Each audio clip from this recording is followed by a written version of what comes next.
President of the Trinidad and Tobago Dragon Boat Federation, Keith Dalip, says, like all sports that encourages close contact, Dragon Boat will have to find ways to embrace the new normal when teams return to the water for training.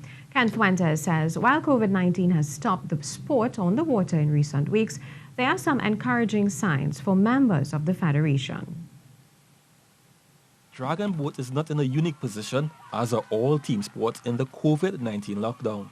Simply put, no training, far less racing. However, the federation's president said action was taken early to ensure safety of its members. As far as our activities went, you can say that from post-carnival, we started paying a little closer attention to what was happening worldwide, and in particular, the advisories that were coming out of our government, so that by mid-March, we had decided that we would have to suspend operations. The federation has had to cancel several events to date, including the Inter-Schools Regatta and the popular Tobago Regatta, while internationally, the World Club Crew Championships scheduled for France has also been postponed. But how does a sport that calls for close contact plan to continue when the OK is given to resume activities? I have had nightmarish images of how we're going to continue in this sport.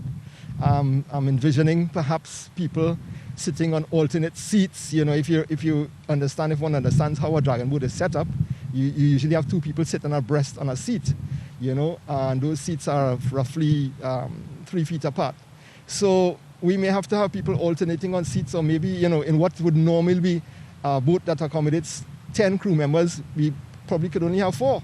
He says it's important that the lives of our citizens are put first before any activity.